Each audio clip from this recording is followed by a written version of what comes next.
Então, vamos iniciar a sessão. Então, aquele objetivo sempre da gente gerar a situação prática do nosso dia a dia para situações clínico-radiológicas, tá? Porque esse material no canal da Sociedade de Radiologia e também no canal Radiologia. O canal Radiologia está com 40 videoaulas, se vocês quiserem, dedicadas aí à avaliação de medicina interna, tá? Fiquem à vontade para assistir, para assinar. E eu também estou colocando alguma coisa no @canal Radiologia, sempre no canal Radiologia, no @canal Radiologia, de uma forma assim mais editada, tá? E se vocês quiserem a sessão inteira, ela vai estar no canal da Sociedade de Radiologia. O primeiro caso que eu trago para vocês, na realidade, é um exame novo que eu não conhecia e eu queria passar essa informação para vocês, até para aumentar aí o portfólio de vocês de execução de exames. Não tem nada de especial, mas é importante a gente conhecer o exame para poder, enfim, executá-lo e interpretá-lo, tá? Então, o nome do exame se chama tempo de trânsito colônico, tá? Então, tratava-se de uma paciente feminina, 54 anos, ela era portadora de constipação crônica, com pior expressiva nos últimos 5 anos. Ela ficava até mais de 10 dias sem evacuar, com necessidade de medicação para evacuar. E quando evacuava, fazia umas fezes endurecidas, inclusive ela tinha até já laceração anal por conta disso, tá? Ela só conseguia ter fezes mais próximos da normalidade quando fazia uso de laxante, realizou colono, nada de expressivo, né? 2 pólipos em colo ascendente, raros divertículos, e foi solicitado para o médico de São Paulo esse exame aqui, a gente até foi estudar, né? Então, para entender que exame era esse. Então, o exame de tempo de trânsito colônico é um exame que ele avalia o tempo do trânsito intestinal, mas do cólon, a partir de quantificação em horas da progressão do bolo fecal, de forma segmentar, ou seja, eu digo o tempo do cólon direito, o tempo do cólon esquerdo e o tempo do cólon sigmoide. E ele auxilia você bancar o diagnóstico que o distúrbio da constipação do paciente é uma situação funcional.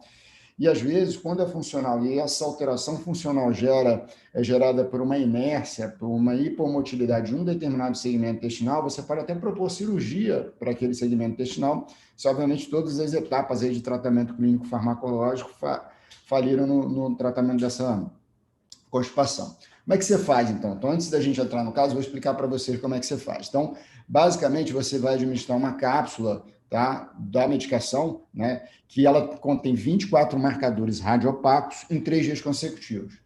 Cada cápsulazinha, que é essa daqui, ó, ela tem um marcador, né, que é um arozinho, tá? E ele é radiopaco. Então, numa radiografia panorâmica do abdômen, você vai conseguir ver esses 24 marcadores. 24 não, 72, porque você vai dar 3 cápsulas, cada um com 24. E você vai ver a progressão dela no cólon. E você vai repetir a cada 3 dias, a partir do 4º dia que você administrou, radiografias panorâmicas do abdômen, até que você identifique que o paciente eliminou todos os arozinhos metálicos, beleza? Então, como é que você identifica e quantifica esses segmentos? Então, eu botei aqui, talvez esteja um pouco fraco, eu vou botar uma linha mais forte. Você passa uma linha que passa pelos apófises espinhosas, né, até L5, depois você passa uma linha oblíqua, né, traçando como se fosse uma bissetriz aqui, ó, pegando a parte interna do oco pélvico de cada lado. Entenda que isso aqui é cólon direito, isso aqui é cólon esquerdo, isso aqui é reto sigmoide.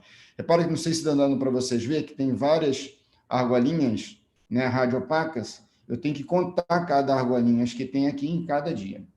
Ok? Como é que você vai calcular, a partir dessa contagem, o tempo de trânsito colônico? Então, eu calculo, ó, isso aqui é um exemplo, né, que eu coloquei. Então, tem um cólon direito, que está desse lado direito, cólon esquerdo desse lado esquerdo, reto sigmoide aqui embaixo. Então, no 4º dia, ou seja, a primeira radiografia, 4º dia depois que o paciente começou a ingesta da cápsulazinha, eu identifico 12 no cólon direito. No 2º dia de radiografia, ou seja, no 7º dia após a administração da cápsula, já não tem mais nada no lobo direito, nesse exemplo aqui, ok? E mesma coisa para colo esquerdo, mesma coisa para colo sigmoide. Então, eu vou somando e eu tenho um tempo total de cápsulas. Eu vou multiplicar por 1. Cada cápsula é equivalente a 1 hora. Então, o tempo, né, nesse exemplo que a gente deu, o colo direito demorou 12 horas para ser esvaziado, o esquerdo 12 horas, o reto sigmoide 16 horas e o colo inteiro 42 horas. E aqui o tempo da normalidade. Tá? Então, você tem um parâmetro de normalidade, 11,3 horas para o colo direito e colo esquerdo, 12,4 para o reto sigmoide, um total de 35 horas para todo o colo. Ok? Então, vamos agora ao caso. para ver como a gente abordou dessa paciente que tinha realmente uma constipação bastante expressiva, tá? Então, aqui, ó, já vou botar direto na última radiografia dela. Na verdade, ela fez o seguinte, gente, ó. Ela fez radiografias do quarto dia, tá? Então, ó, essa radiografia que tem vários marcadores radiopacos. Aí ela fez no 7º dia, repara, no colo direito só tem um, ó. Não sei se vocês estão conseguindo ver, ó, só tem esse aqui, tá? No colo esquerdo ainda tem bastante, no reto sigmoide tem alguns, mas repara que tem muito no colo esquerdo, tá? Depois, no 11º dia, ó, ela diminui, mas ela continua ainda com uma quantidade razoável, quase igual aqui entre o colo esquerdo e o colo sigmoide, tá? Aqui, ó, ela só tinha um no reto sigmoide, na equivalência reto sigmoide, e a última radiografia, que é essa daqui, ó, ela não tem mais nenhum, tá? Então, aí a gente termina o exame. Então, de uma forma resumida, vou botar aqui para vocês, o que a gente fez para ela. Então, estão aqui as 5 radiografias. Então, eu começo com essa, tá vendo? Ó? Essa primeira aqui, ó. Depois eu vou para essa, depois eu sigo nessa, essa e a última é essa. Repare que em todas elas eu tenho traçado para identificar a progressão, né, do contraste em que segmento, do contraste não, do marcador radiopaco em que segmento está. Beleza? E basicamente o que eu vou fazer é um somatório do que tem no colo direito, então somar todos esses com esse daqui, aí termina no colo direito, no colo esquerdo é o que tinha mais, tá? E no reto sigmoide que tinha mais. E agora a gente vai voltar do laudo para mostrar para vocês como eu coloco isso daí no laudo, tá?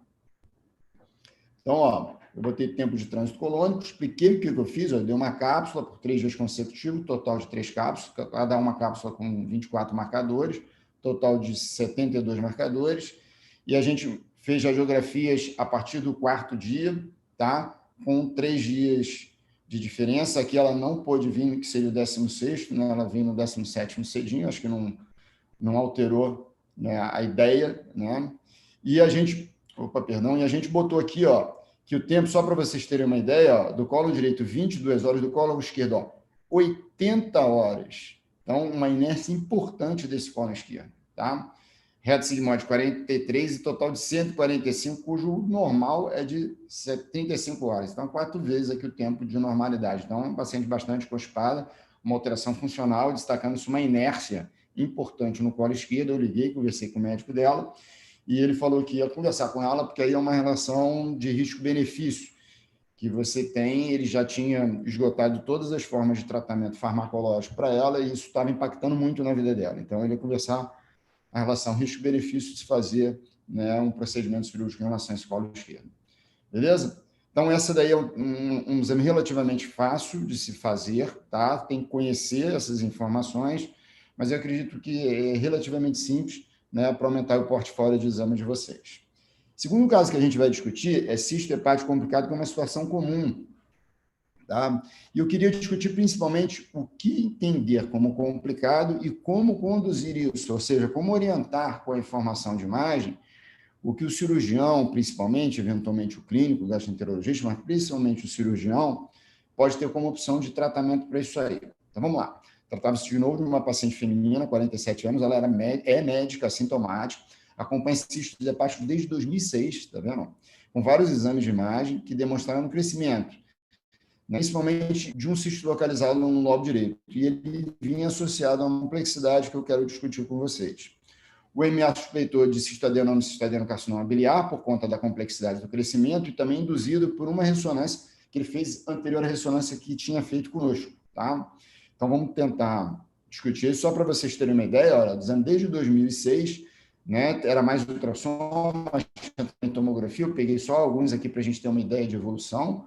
4, 2010 foi para 3 e esse ano, ó, bati em torno de 8. Lembrando que o ultrassom, gente, sempre consegue botar um diâmetro um pouco maior do que ressonância TC. Por quê? Porque o ultrassom ele consegue alongar exatamente no maior eixo, tá, do cisto, e a tomografia ressonância geralmente é uma imagem sagital axial coronal. tá? Então, a habilidade multiplanar do ultrassom é superior, né, à da tomografia, principalmente da ressonância. A tomografia você ainda pode reformatar, a ressonância fica um pouquinho mais limitada. Então, a ideia foi, esse não é o nosso laudo, é o laudo anterior, tá? Então, ele descrevia a lesão cística, tá? A dominante aqui, ó, 7,8, características de sinal, tá? Aspecto multiseptado, septos irregulares, hiperintenso em T1, sugerindo um teor proteico elevado barra hemático, sem componente sólido, localização, segmentar, e ele levanta a bola aqui de cistoadenoma biliar no diagnóstico diferencial, e, entretanto, também levanta a possibilidade de cistoadenocarcinoma biliar. E aí o médico ficou um pouquinho preocupado, tá? E pediu para a gente fazer o exame. A gente fez o exame muito similar ao que foi feito, ok? Então, vamos ao caso e ver como é que a gente avalia essa complexidade. Tá? Então, sob o ponto de vista de complexidade, gente, tem algumas coisas que eu... Só fechar aqui.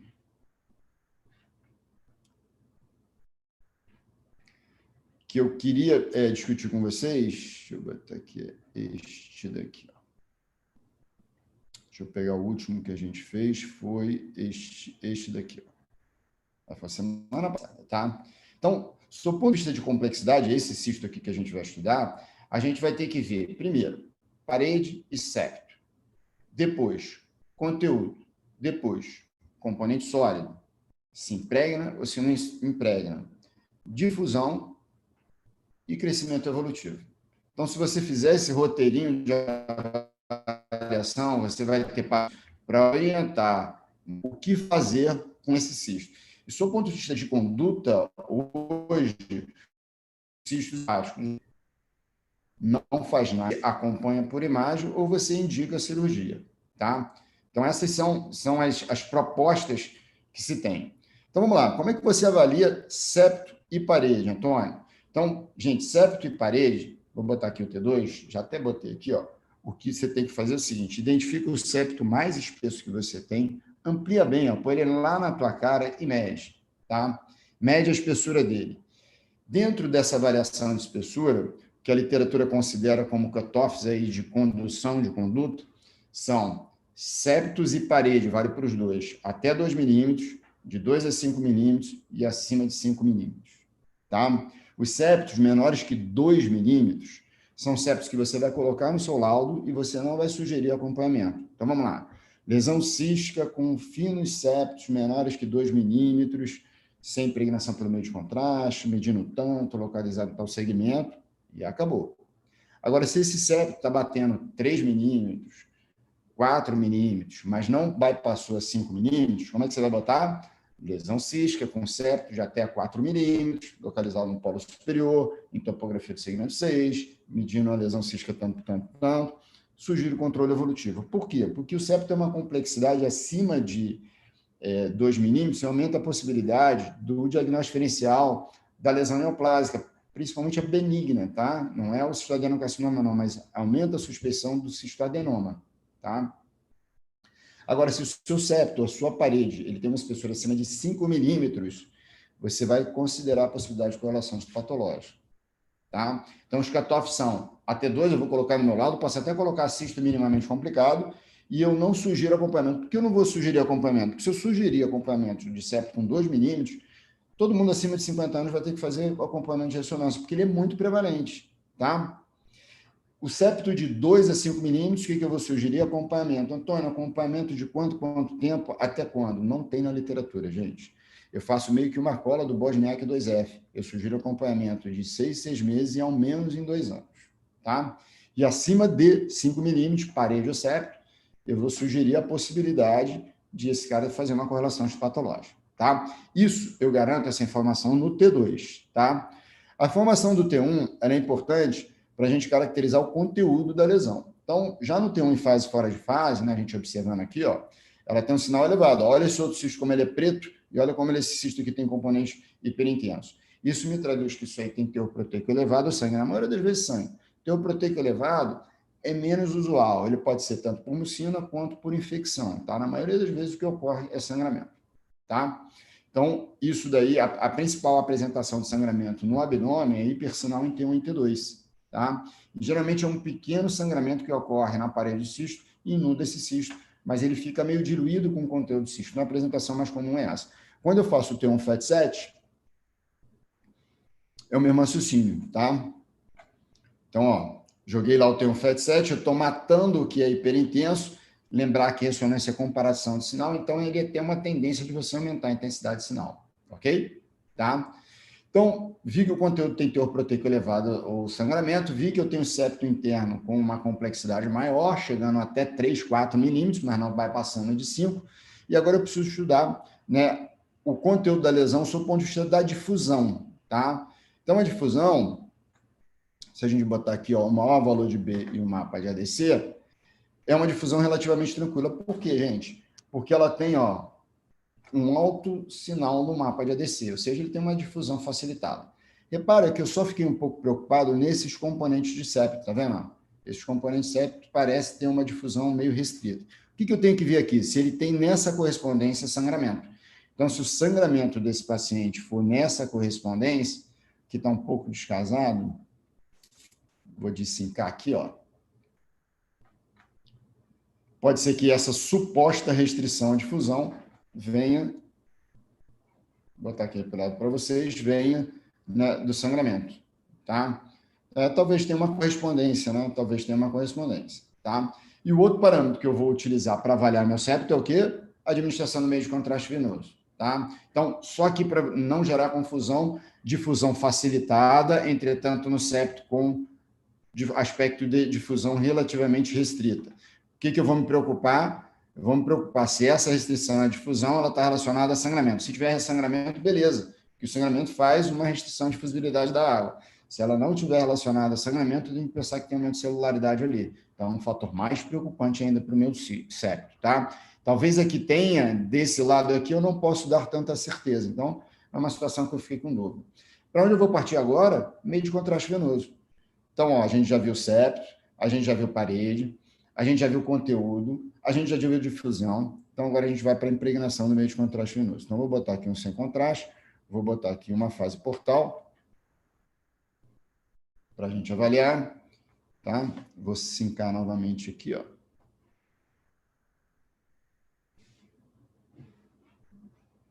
Tá? E pode haver dúvida, gente, se há ou não impregnação no septo, tá? Então, parâmetros que eu utilizo. Se você está observando o septo melhor no estudo pós-contraste do que no estudo pré-contraste, você tem uma ideia que ele impregnou, tá? Entenderam assim? Se eu tenho um cisto que ele é melhor visto no pós-contraste do que no pré-contraste, talvez ele tenha impregnado, tá? Antônio, fiquei na dúvida ainda, ó, tá meio hiperintenso aqui, ó. Aí você vai para o parâmetro ouro. Qual é o parâmetro ouro? Subtração. Então, para toda a sequência, gente, você tem que trabalhar com subtração. Vou botar a subtração aqui da fase portal, tá? Então, aqui, ó, eu tenho um sem contraste, eu tenho uma fase portal, tá? E aqui eu tenho meu septo.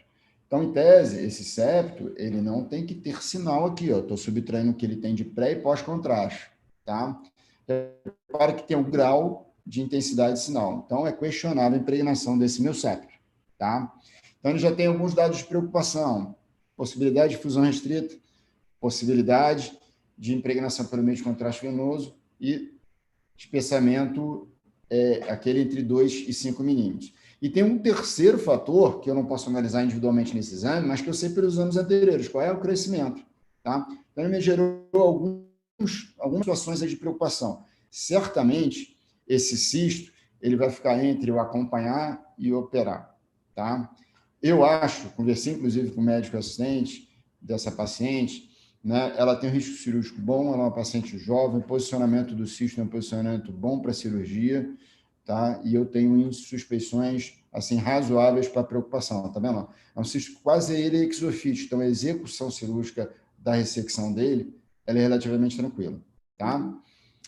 Então, vamos voltar ao caso, tá? Então, as flexin que a gente descreveu, tá vendo? Lesões císticas hepáticas, a nossa um aspecto cisto simples, a gente fala daquele septo complexo, com septos, com realce pelo meio de contraste venoso, levanta a possibilidade de cisto adenoma como diagnóstico diferencial, né, e relata que ele teve crescimento. Isso é a nossa impressão, obviamente no corpo do laudo eu coloco a espessura do septo, coloco que ele teve impregnação pelo meio de contraste venoso, beleza?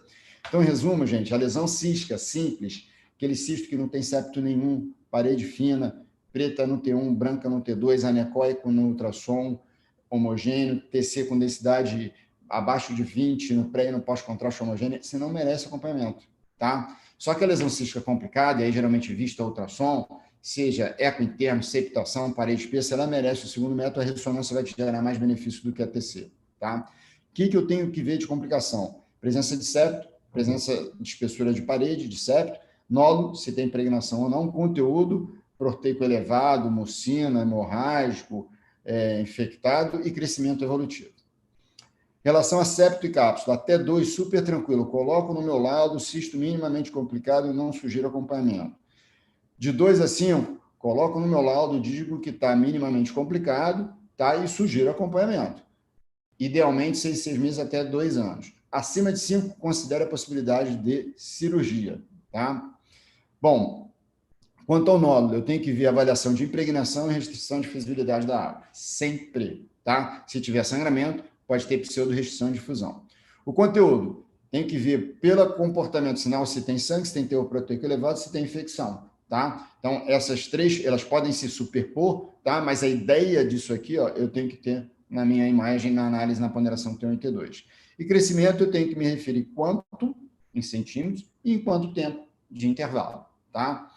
Então, são essas características que permitem a gente orientar, gente, o que vai ser feito com cisto complicado, beleza? E o que vai ser feito ou nada, esse cara nem vai acompanhar aquele cisto de 3 milímetros com septo de 1 milímetro no segmento 2. Eu não vou sugerir acompanhamento. O que vai acompanhar é aquele que tem um septo, né, entre 2 a 5, que tem um teno realce pelo meio de contraste venoso, mas que não tem componente sólido, que o septo não ficou espesso, que ele não cresceu muito, tá? E o que tem uma tendência a operar é principalmente componente sólido, septo espesso acima de 5 milímetros, com realce evidente pelo meio de contraste venoso. Ok? Bom, terceiro caso clínico radiológico, vamos falar de um gossipiboma, como diagnosticar e conduzir, basicamente é corpo estranho, relacionado a material principalmente algodonoso, de origem algodonosa, tá, gente? Então, tratava-se de uma paciente de 27 anos, feminina, refere que durante o procedimento estético, em clínica dermatológica, fui eu que fiz essa anamnese com ela era uma paciente que era referenciada para mim, ela falou assim, doutor, eu estava fazendo um procedimento, e a esteticista lá identificou que tinha um abaulamento na minha barriga, né? Era no quadrante, ela achou primeiro que fosse no direito, depois achou que tinha também no esquerdo, tá? E aí ela sugeriu que eu fizesse um exame, e aí eu fiquei preocupada, fiz o exame de ultrassom, e o ultrassom visual, uma massa pélvica era direita, tá, gente? Do lado direito. E no exame de ultrassom tinha uma complexidade, possivelmente ecogenicidade, eu não vi esse ultrassom, que o colega levantou a possibilidade de um teratoma, de ser uma massa de origem ovariana e um teratoma. E aí foi solicitada a ressonância da pelve para definição diagnóstica, ela já estava com um oncologista, quem me pediu o exame dela foi um oncologista, e eu recebi esse exame, foi semana passada que eu recebi esse exame, tá? Então, deixa eu só ir ao caso aqui, primeiro antes de mostrar o laudo. Então,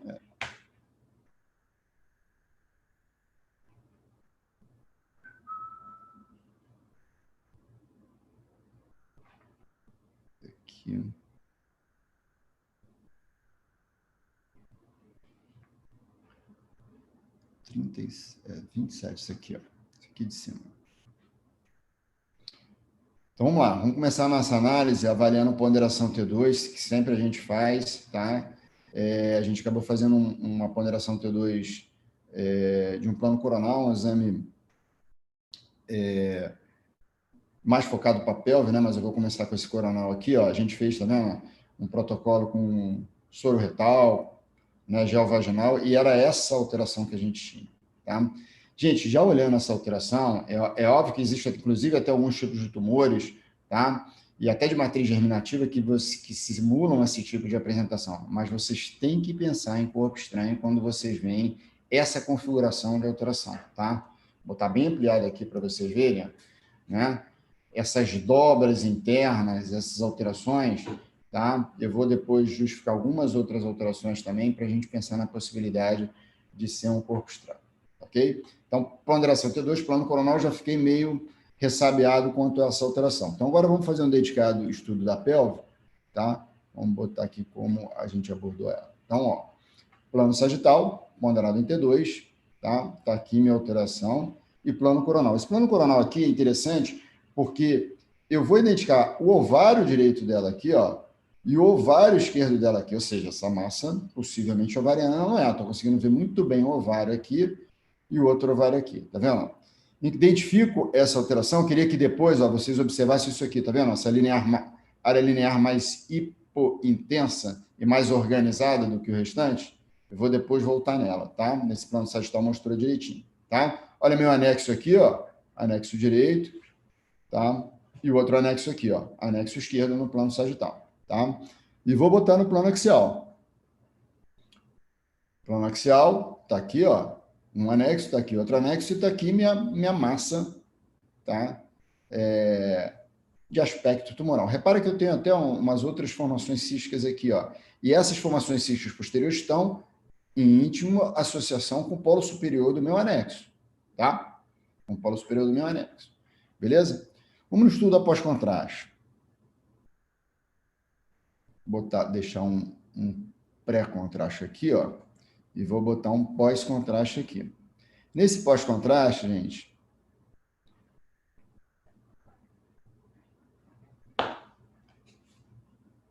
olha o que está acontecendo com a minha lesão, tá? Perdão. A minha lesão, ela tem um comportamento interno avascular, tá? Ela está avascular. Se vocês tiverem dúvida, a gente pode fazer o seguinte, vamos fazer uma subtração aqui rapidinho, tá? E vocês vão ver que internamente não tem impregnação. Ou seja, agora eu posso chamar isso aqui de coleção, tá? Mas repara que ela tem uma parede, tá? Possivelmente de tecido de granulação, que se impregna pelo meio de contraste venoso. Mas internamente, ó, toda aquela complexidade, ela é avascular. Beleza?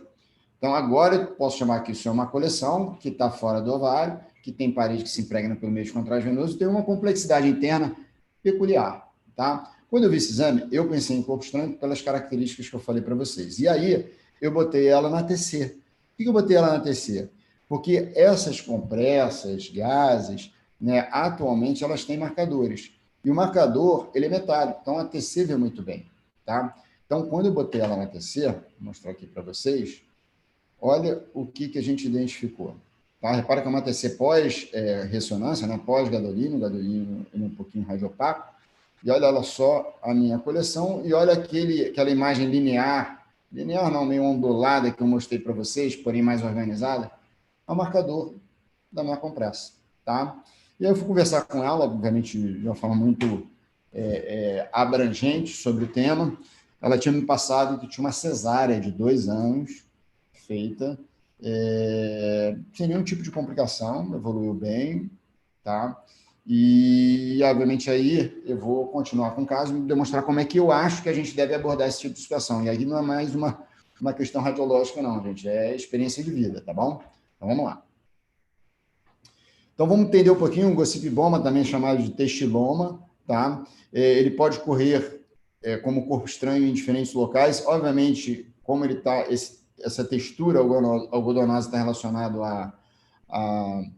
a gase e principalmente a compressa, né? Ela é mais comum em cavidades, principalmente abdominal, seguida de torácica e até em pericárdio. Tem um caso, inclusive, de gossipiboma em pericárdio, tá? Esse artigo é um artigo bem legal, ó, pessoal, da Adonis, né? Adonis de Pernambuco, tá? Então, um artigo da JR que fala exatamente do gossipiboma, uma revisão bem legal. Se vocês quiserem, enfim, fique à vontade para entrar e pegar e ler esse artigo.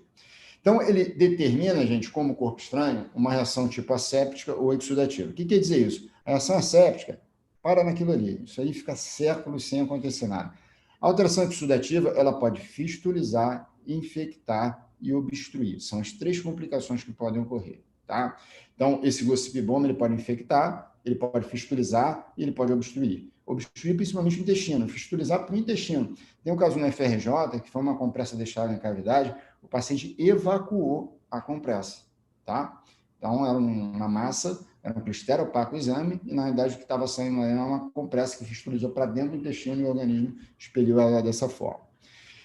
Utilizem ATC, tá? Por quê? Porque tem um marcador metálico, é melhor a gente ver nessa situação. A coleção ela pode estar totalmente liquefeita, como era o nosso caso, ou ela pode ter focos gasosos de permeio, principalmente que é uma coleção mais precoce ou quando está infectada. Então, a coleção próxima da data da cirurgia, ela tem esse aspecto espongiforme, tá? Na ressonância, uma massa de coleção heterogênea.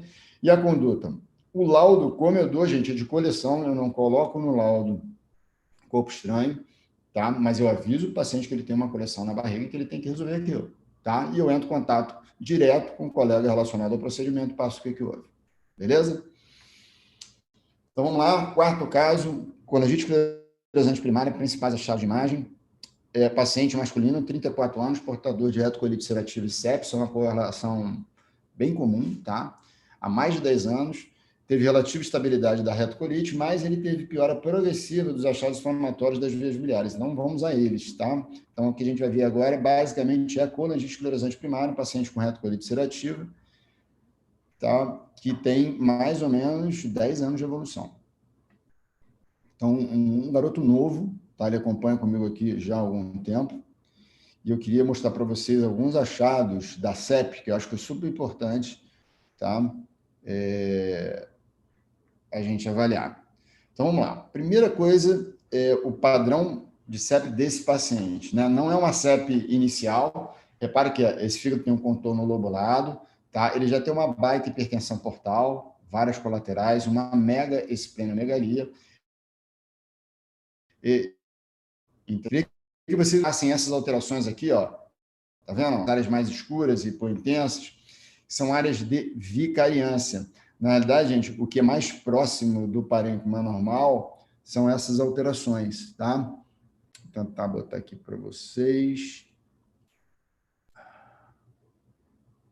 Aqui, ó.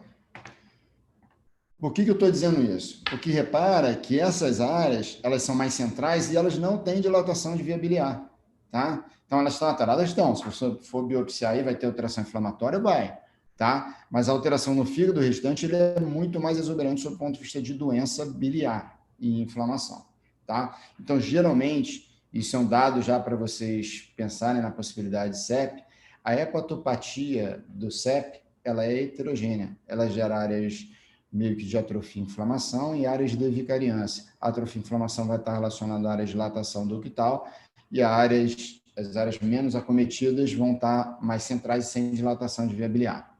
Tá? Então, o primeiro dado era isso que eu queria falar para vocês. Eu não gosto muito de caracterizar etiologicamente a hepatopatia crônica pelo aspecto morfológico. Eu acho que ela se superpõe muito álcool, vírus, tá? Cirrose biliar primária. Entretanto, a CEP ela gera uma especificidade com esse tipo de apresentação. Então, sempre quando eu olho essa assimetria de hepatopatia ou de comprometimento, eu penso na possibilidade de CEP. Beleza? Segundo achado. Queria que vocês observassem essas mesmas áreas de vicariância. Olha o comportamento no em fase, fora de fase. Repare que no em fase está aqui, tá, gente? Tem uma queda de sinal em fase. Então, elas têm ferro, ou seja, uma vicariância com siderose, tá? Então, isso é mais um dado que ali realmente normal não tá, tá? Mas a siderose, sob o ponto de vista de preocupação de evolução da doença, principalmente para CHC, ele é mais tranquilo. Se você colocar lá nos recursos auxiliares do Lihades, se o nódulo tem siderose, você joga ele para benignidade, tá? Então, é um aspecto até que me deixou mais... Tem uma lesão expansiva tumoral, só que é vicariância, só que ela está com siderose associada, que é extremamente comum no paciente com hepatopatia crônica. Beleza? E terceiro aspecto que eu queria falar com vocês é sobre a colange do paciente, tá? Então, deixa eu ver. Primeiro, um aspecto que eu queria botar aqui, ó, que o meu técnico fez, que quando ele fez essa colange, a primeira coisa que ele fez, ele rodou em cima do hepatocoleta. Tá errado. Você tem que jogar ela lá no hilo hepático, tá? Deixa eu ver isso aqui, ó. Então, ó, essa daqui acho que já foi a segunda, tá? Então, ó, ele pegou, o que ele fez? Ele pegou lá o colédoco aqui, na cabeça do pâncreas, e rodou. Eu falei, não, cara, quando é colangite esclerosante, você tem que rodar bem no hilo hepático, tá? Então, ele rodou no hilo hepático, e aí sim, ó, Repara, como eu botei minha radial aqui, ó, tá, gente? E eu estou rodando aqui do outro lado para a gente ver. Aí eu consigo ver bem a minha via biliar, tá? E o colético aqui pouco importa para mim. O que estou mais preocupado com essa via biliar e principalmente essa forma de interrupção, ok? Segundo aspecto, reparem como essa via biliar ela está chegando à periferia do fígado, entretanto não tão dilatada, tá?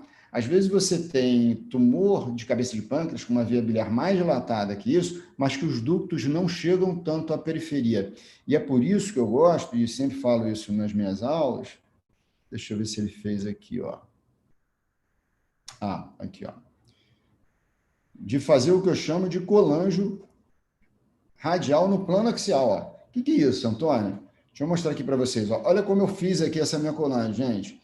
Eu fiz um plano axial oblíquo, ó. Eu peguei a obliquidade exatamente no eixo hepático, pegando os ductos direitos e os ductos esquerdos, para mostrar que esses ductos vão até a periferia, que eles não estão muito dilatados. Isso é de CEP. Por que eles não dilatam muito, Antônio? Por quê? Porque o ducto biliar montante, a área de estenose maior, ele também está doente, então ele não tem complacência, ele não tem como dilatar. Então ele começa a recrutar outros ductos biliares para jogar a bile para esses outros ductos. Então, com isso, eu consigo botar eles todos bem visualizados até a periferia. Tá bom? Tá? Então, isso é uma outra característica e é uma indicação de vocês fazerem a colanjoaxial no exame de vocês. Vocês conseguem ver bem essa distribuição dos ductos, isso é uma característica, não é de CEP, é de colangiopatia inflamatória, cujo principal exemplo é colangite esclerosante primária. Beleza? Tá? Estudo pós-contraste não tinha muita alteração relevante, vou botar aqui uma fase arterial, uma fase mais tardia. Tá? E a grande preocupação nesses pacientes, gente, é você ter colangiocarcinoma, tá? E isso daí você tem o mesmo raciocínio que eu falei da pancreatite crônica pseudotumoral, né, quando a gente abordou na sessão da semana passada. Eu acho que você tem que dividir responsabilidade. Então, você tem que sugerir PET-CT nesses casos que são mais duvidosos, né? Você tem que correlacionar com o marcador tumoral, e aí, no caso, é o CA199, tá? Você, eventualmente, tem que correlacionar com biópsia, né? Você tem um procedimento chamado Spyglass, que ele faz uma endoscopia que você entra lá no hilo hepático e biopsia o ducto biliar lá na intimidade, né? Lá na confluência dos ductos. Então, você tem que dividir a responsabilidade, não banque, está muito dilatado, enfim, não dá, tá? E a última situação desse caso que eu queria comentar aqui com vocês, rapidamente, é relacionado a esse ducto aqui, ó, do segmento 8. Repara que ele está um pouco mais dilatado que os demais, olha aqui, ó, tá vendo? Tá? O que está acontecendo com ele? Essa vicariância, ela está contribuindo para a dilatação. Isso, às vezes, ocorre tem até no livro do Semelka, tá? Richard Semelka, um livro de ressonância de abdômen, ele mostra, quando fala de CEP, disso. Na verdade, isso aqui é um efeito compressivo sobre uma via biliar do segmento 8. Então, além dela ter o problema da colangite esclerosante primária inflamada, determinando a dilatação, a vicariância leva uma compressão extrínseca e ele faz como se fosse uma cirrose biliar secundária. Tá? Então, ele tem um duplo mecanismo de dano crônico inflamatório obstrutivo da via biliar, beleza? Tá? E esse paciente, gente, muito cuidado, porque eles fazem colangiocarcinoma. Esse cara, ele veio aqui para isso, para rastreio de colangiocarcinoma, tá? Compare com o exame anterior, né? Lembre que os precursores do colangiocarcinoma quais são? Inflamação crônica e estase crônica. O que é a CEP? Inflamação e estase crônica. Então, é o protótipo de precursor do colangiocarcinoma, tá? Então, muito cuidado nesses casos e utilizem todos esses artifícios que eu falei aí para vocês, beleza? Então, vamos voltar ao caso. Então, só para mostrar aqui como é que eu... Deixa eu só... Aqui. Então, o que é, né, um processo inflamatório autoimune? A etiologia mais aceita é autoimune, contra as vias biliares, doença mais associada à retocolite ulcerativa idiopática, os autoanticorpos mais antinuclear e PANCA são os mais associados. E sob o ponto de vista de imagem, gente, a gente tem 3 formas de apresentação, que na maioria das vezes são progressivas. Pô, Antônio, eu peguei um caso que tinha esses 3 aqui, pode, não tem problema nenhum. tá? Mas, inicialmente, você faz uma irregularidade da parede ductal, que ele é meio traiçoeira, vou explicar a vocês por quê. Depois você faz estenose com dilatação e depois você amputa o ducto, tá? Por quê? Porque a estenose é tão grande que parece que aquele ducto está amputado, tá? Então, ó, por que ela é traiçoeira? Porque nas fases iniciais da CEP, a colangio-ressonância pode ser normal. E a relação sinal-ruído de uma ressonância que não está muito otimizada, ela pode simular exatamente a irregularidade parietal ductal. Então, não me venham com um paciente com suspeita de coletococele, que faça uma colangio-ressonância, só porque você viu uma irregularidade da parede do ducto, você botar lá que esse paciente tem irregularidade da parede do ducto, considerar a possibilidade de CEP inicial. Não. Esse cara, se é suspeita de coletocolitíase, você tem que analisar globalmente a sua imagem para ver se tem ruído. Se tiver ruído, esquece essa irregularidade da parede do ducto, tá? E o que eu volto a falar também, que é perigosíssimo nessa análise, é a diferenciação de atividade CEP e colangiocarcinoma, tá? Então, vamos lá, regularidade da parede do ducto, é isso, ó. Olha como o ducto está regularzinho, tá?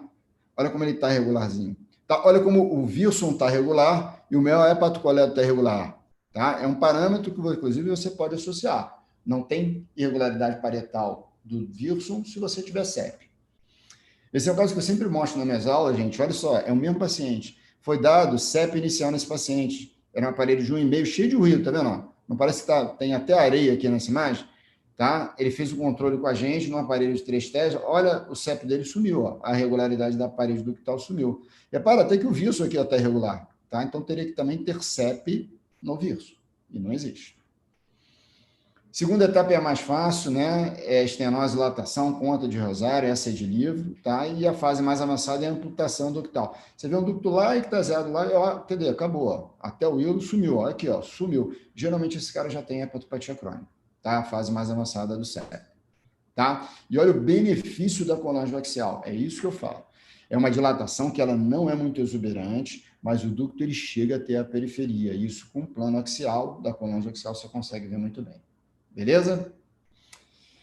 Bom, quinto caso clínico são alterações do paciente com hepatopatia crônica, tá? Por que eu acho que isso é importante? Porque o paciente que você identifica que tem hepatopatia crônica, o raciocínio que você tem que fazer de determinadas situações, ele é um pouco diferente. Vamos lá, um foco hipervascular que eu vejo no paciente não cirrótico é um foco hipervascular e dane-se, segue a vida, tá? Um foco hipervascular na cirrose é um IRADS 3, ao menos é um IRADS 3. E você vai ter que acompanhar esse paciente, você vai ter que sugerir um primovisto nesse paciente, tá? Eventualmente, você vai ter que biopsiar esse paciente, dependendo do comportamento dessa alteração hipervascular nas outras sequências. Então, você identificar o aspecto morfológico de hepatopatia crônica, ele é importante. Então, eu vou botar um caso aqui que ele é bem exuberante para a gente falar bem grosseiramente desses achados e entender, principalmente aqui, aspectos morfológicos, tá, gente? Então, é basicamente tamanho, que cresce, que diminui, que altera de contorno, tá?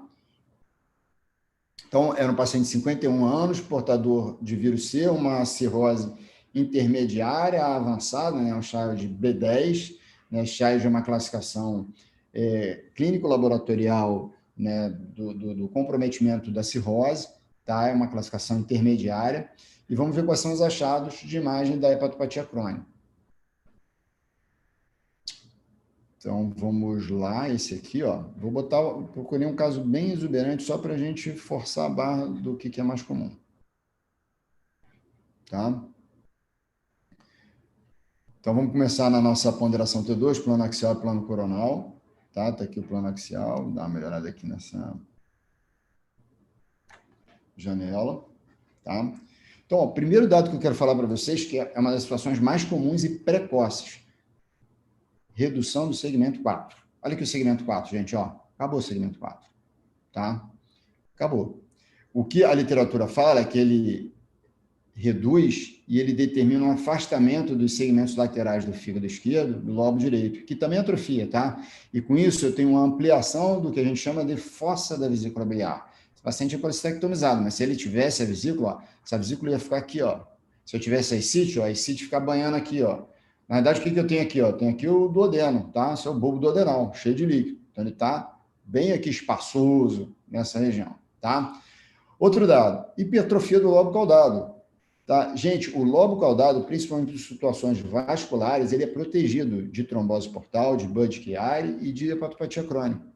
Então, ele recebe suprimento arterial da artéria hepática direita e esquerda, suprimento portal da veia porta direita e esquerda, ele está ao redor da cava inferior, então obstrui a veia hepática direita, esquerda e média, ele está lá fazendo colaterais, permitindo o retorno venoso dele. Então, ele sempre vai vicariar. Então, ó, o fígado todo está acabando, ó, o lobo caudado continua, tá?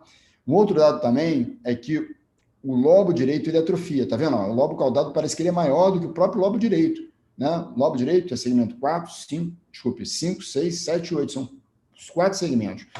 O lobo caudado é um segmento só, segmento 1, tá? E parece que ele é maior do que o lobo direito. Então, segmento 4 atrofia, lobo direito atrofia, 5, 6, 7, 8, vicariam os segmentos laterais do fígado esquerdo e principalmente o lobo caudado.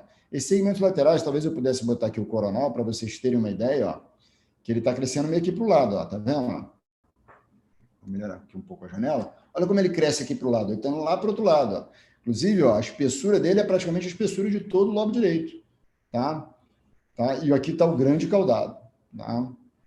Então, na realidade, o que a gente tem? Em termos morfológicos, uma atrofia do segmento 4, principal, do lobo direito, 5, 6, 7, 8, e uma vicariância, hipertrofia relativa, que eu gosto de colocar nos meus laudos, do segmento 1 e do segmento 2 e 3. Tá? Então, era basicamente isso que eu queria mostrar para vocês. É uma cirrose relativamente avançada, tá? Tem colateral, tem esplenomegalia, tem chance espleno-renal, né? E os demais sinais morfológicos. Tá? E existe uma razão para a gente ver isso. Tá? Então, quando a gente identifica essas alterações, né, alargamento do espaço periportal, hipertrofia do lobo caudado, segmentos laterais, o ideal a gente aqui é colocar como fígado esquerdo, tá, gente? Não lobo esquerdo, fígado esquerdo, atrofia do lobo direito aqui, perfeito, e do segmento medial do fígado esquerdo, ou segmento 4, e a famosa ampliação da fossa da vesícula biliar. Ampliação da fossa da vesícula biliar e aumento do espaço periportal são os dados mais precoces de hepatopatia crônica. E por que isso ocorre? A teoria hoje mais aceita é uma teoria vascular. Acredita-se que haja um direcionamento diferenciado do fluxo na veia porta. O fluxo que vem da veia esplênica, ele se direciona principalmente para os segmentos 2 e 3, tá? Por isso que ele hipertrofia isso aqui, ó. E o restante do fluxo mesentérico, que ele é rico em toxinas, de substâncias que a gente absorve no intestino, que a gente precisa metabolizar, vai para o lobo direito, segmento 4. Tá? Então, isso ele gera uma diminuição desses segmentos. Por quê? Porque tem um dano hepatocelular aqui, tem um insulto por álcool, vírus, ferro e etc. Isso daqui eu não preciso trabalhar tanto essa área do fígado, então por isso ele ficaria. Recentemente, tá? O @radiologia abdominal 1, tá? No Insta, que até sugiro que vocês sigam, tem uns esquemas extremamente legais. Ele falou do fenômeno streamline. E o fenômeno streamline é basicamente isso, né? Esse fluxo diferenciado do lobo direito e do lobo esquerdo recebendo, né, esse tipo de circulação. Então, esse lobo direito que recebe mais o fluxo mesentérico, ele sofre mais, ele necessita trabalhar mais porque ele recebe todo o que é absorvido no intestino. E o fígado esquerdo, os segmentos laterais do fígado esquerdo, né, eles ficam mais poupados desse dano. Beleza? Tá? Então, aqui alguns exemplos para vocês. Ó. Lobo caudado crescido, segmento 4 pequenininho. Olha o segmento 4, olha o falciforme aqui, ó, como aumentou porque o segmento 4 está diminuindo. Olha a ampliação da fossa da vesícula biliar, olha como a vesícula aqui está frouxa. Tá? Lobo caudado passando, lobo caudado geralmente ele termina na face medial da cava, ele passa, ó, chega à linha média. Tá? E olha o segmento 2 e 3 aqui. Ó. Segmento 2 e 3 parece ser maior do que o fígado inteiro. Beleza? Então, para finalizar, último caso, por que eu pensei em doença sistêmica relacionada a GG4 nessa paciente? Então, vamos lá.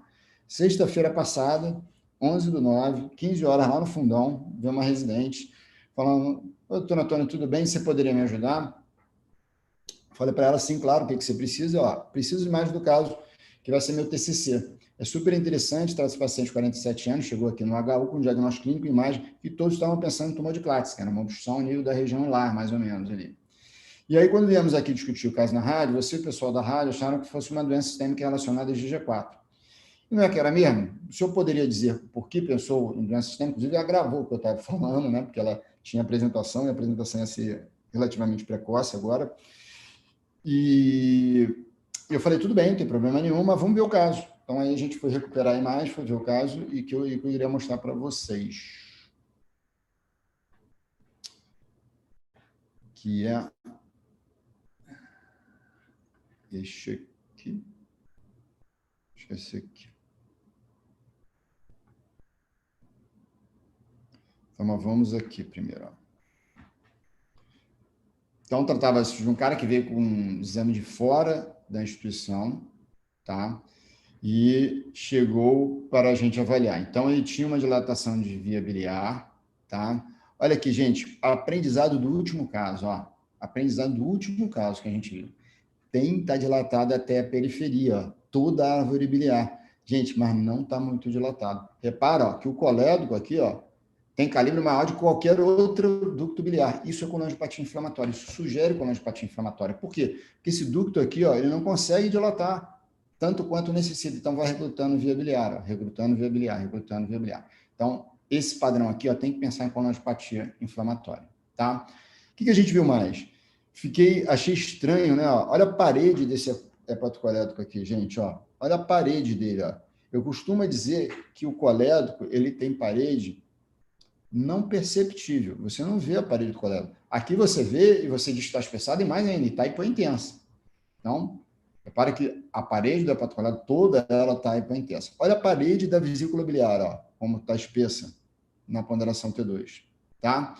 E queria que você, talvez forçando um pouquinho a barra, queria que vocês observassem o pâncreas desse paciente, ó. Repara que eu tenho uma imagem linear aqui no pâncreas desse meu paciente, mais hipointensa, e que eu perco o que a gente chama de circunvoluções pancreáticas. Normalmente, o pâncreas tem aqueles floquinhos, né, que elas alteram o contorno do órgão de uma forma fisiológica, e eu retifico, dando o que a gente chama de pâncreas em salsicha. Talvez aqui na cabeça ó, ainda um pouquinho preservado, mas nitidamente aqui o corpo ó, deu uma mega retificada com o hipossinal, tá? Então, vamos continuar. Vou mostrar aqui para vocês.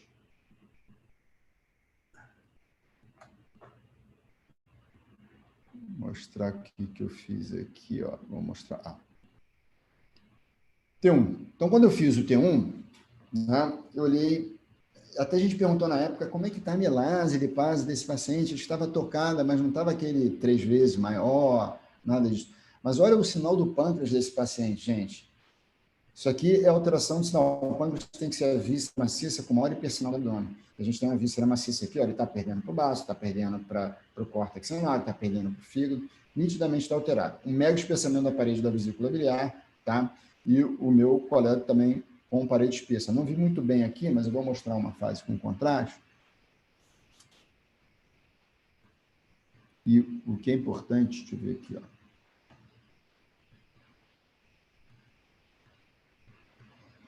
Então, vou ampliar aqui para vocês.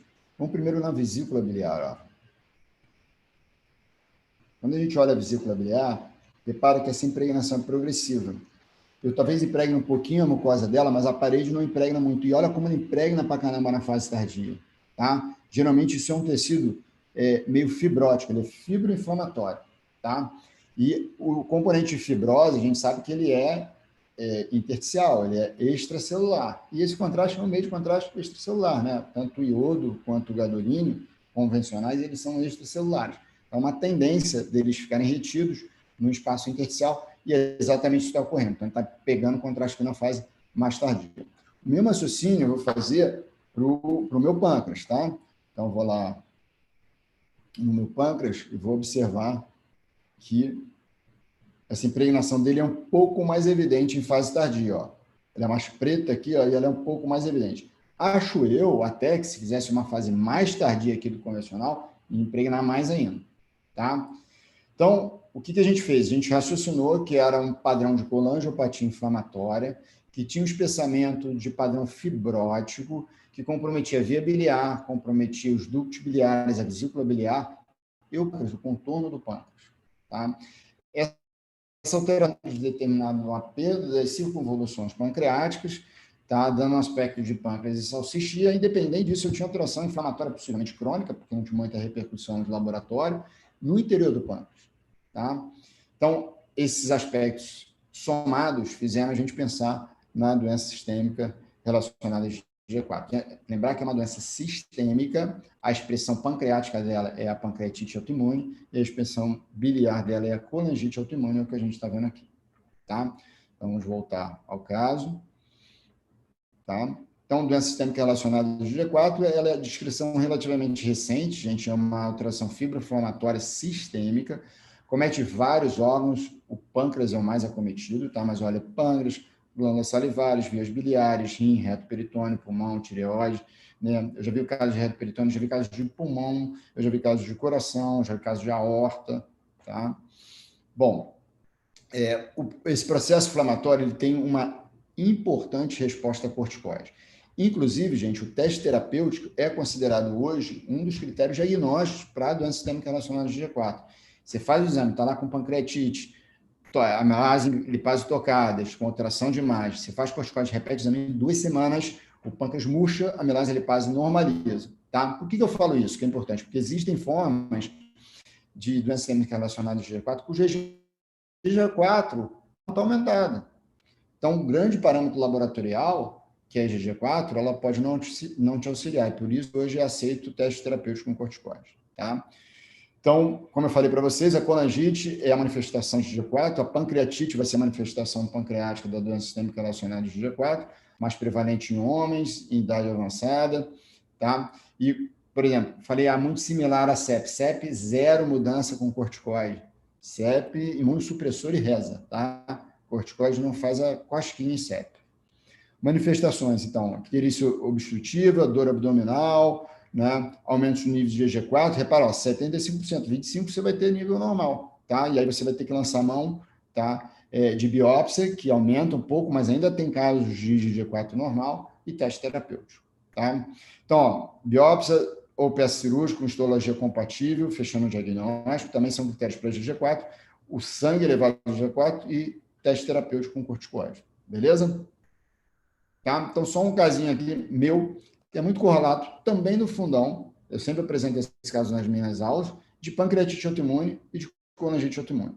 Então, ó, o tecido de aspecto fibrótico, sinal baixo em T1 e T2, ó, olha lá, isso aqui é o hepatocolédrico do paciente, gente, tá?